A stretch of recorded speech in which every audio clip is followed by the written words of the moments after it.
اس بے حس معاشرے کا المیہ یہی ہے کہ یہاں ہر چیز فقط دھوکہ ہے۔ کیسے؟ آئیے وہ اس کہانی میں جانتے ہیں۔ خوشحال اور روشن خیال ریاست میں جب لوگ عید کی نماز سے فارغ ہوئے تو قربانی کے جانور گرائے جانے لگے۔ ابھی کچھ دیر قبل بڑی مسجد میں خطیب صاحب سے میں سن کر آ رہا تھا کہ صاحب حیثیت لوگوں پر قربانی کرنا واجب ہے، لیکن وہ بے حیثیت لوگوں کو اپنی قربانی میں یاد رکھیں۔ اب پتہ نہیں کتنے لوگوں نے خطیب کی بات کو مثبت لیا ہوگا اور کتنوں نے اسے طرز گفتگو کی انوکھی رفتار سے منسوب کر کے اگلے بیان پر سماعت مرکوز رکھی ہوگی۔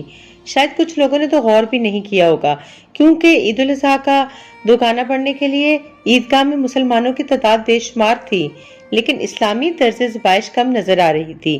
مجمع میں سے اکثر صاحب حیثیت لوگ تھے، وہ جس طرح چاہے عید منا سکتے تھے، ان کا حلیہ یکسر فرنگی تھا۔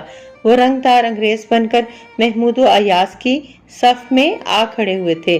خطبے کے بعد میں مسلمانوں کی اس قدر پسماندہ اور درماندہ حالت پر کڑتا واپس آیا تھا۔ میرا قربانی کا جانور راہ خدا میں قربان ہونے کے لیے تکبیر کا منتظر تھا۔ مالک کائنات کے اسم تلے جانور حلال ہونے لگے۔ میں نے خطیب صاحب کی ترغیب کے مطابق سارے گوشت کے 3 حصے کیے، ایک اپنے لیے رکھا، ایک حصہ رشتہ داروں، دوست احباب کے لیے اور ایک فقراء و مساکین کے لیے۔ ساتھ والے امتیاز صاحب بہت بڑی کوٹھی کے مالک تھے، ان کے بیٹے بیرون ملک کما رہے تھے۔ فی الحال کرونا وائرس کی وجہ سے ان کا بھی کاروبار ٹھپ پڑا تھا، لیکن اس سے پہلے ہی وہ اتنا کچھ بنا چکے تھے کہ چاہتے تو ساری زندگی آرام سے بیٹھ کر کھا سکتے تھے۔ انہوں نے اس بار بھی ہمیشہ کی طرح ایک صحت مند گائے ذبح کی تھی۔ ذو الحج کی 1 تاریخ سے ہی یہ بات پوری کالونی میں مشہور ہو چکی تھی کہ امتیاز صاحب 6 لاکھ کی گائے قربانی کے لیے لائے ہیں۔ کرونا وائرس کی وبا نے معیشت کی کمر توڑ کر رکھ دی تھی۔ لاک ڈاؤن کی وجہ سے بے روزگاری اور بدحالی کا جو خوف تھا، اس کے اثرات میرے کاروبار پر بھی گہرے اثرات چھوڑ گیا تھا۔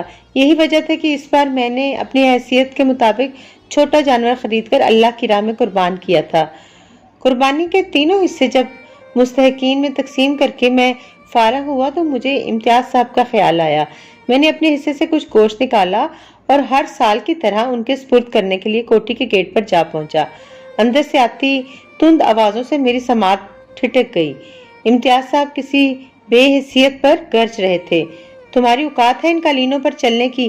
جہاں قربانی کا جانور دیکھتے ہو حصہ لینے پہنچ جاتے ہو۔ تمہارے پیٹ ہے یا غار؟ سارا قالین خراب کر دیا۔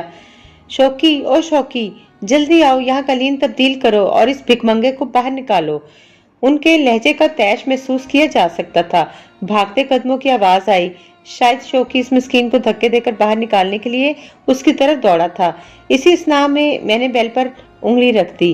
ملازم نے دروازہ کھولا تو سوجی ہوئی آنکھوں والا وہ بچہ اس کے پیچھے نظر آ رہا تھا۔ رونے کی وجہ سے اس کی آنکھیں سرخ ہو رہی تھیں۔ چلو نکلو یہاں سے، پتہ نہیں کہاں کہاں سے آ جاتے ہیں، تمہیں اندر داخل کس نے ہونے دیا؟ گھر کے ملازم کا یہ مالکانہ تیور دیکھ کر مجھے افسوس ہوا، وہیں ایک طنزیہ ہنسی بھی میرے لبوں پر کھل گئی۔ موقع کی مناسبت سے ہر آدمی اپنے سے حیثیت میں چھوٹے ہر انسان کا مالک ہے۔ جی فرمائیے، اس نے مجھ سے میری آمد کا مقصد پوچھا۔ یہ گوشت دینا تھا، ساتھ والے گھر سے آیا ہوں۔ میں نے گوشت کا برتن اس کی طرف بڑھایا۔ معذرت، ہمارے تینوں فریزر فل ہیں، مزید رکھنے کی گنجائش نہیں، ابھی اور بھی رشتہ داروں نے بھیجنا ہے۔ صاحب جی نے منع کیا ہے کہ ساتھ والوں میں سے کسی سے گوشت نہیں لینا۔ اس نے کھٹاک سے چھوٹا گیٹ بند کر دیا۔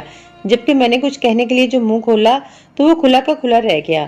کافی دیر سوچنے کے بعد گوشت کا برتن میں نے ساتھ کھڑے مسکین بچے کے ہاتھ میں اس وقت تھمایا جب وہ جانے ہی والا تھا۔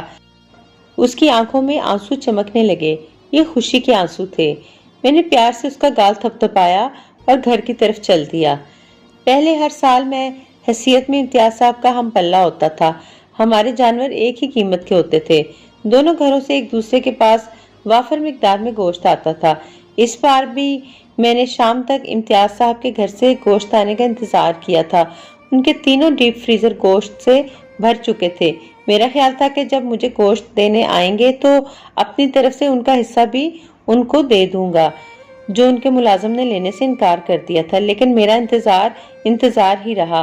رات ہو گئی لیکن امتیاز صاحب اس بار میرے گھر نہ آئے۔ ظاہر ہے انہوں نے 6 لاکھ کا جانور قربان کیا تھا۔ اپنی حیثیت تو قربان نہیں کی تھی۔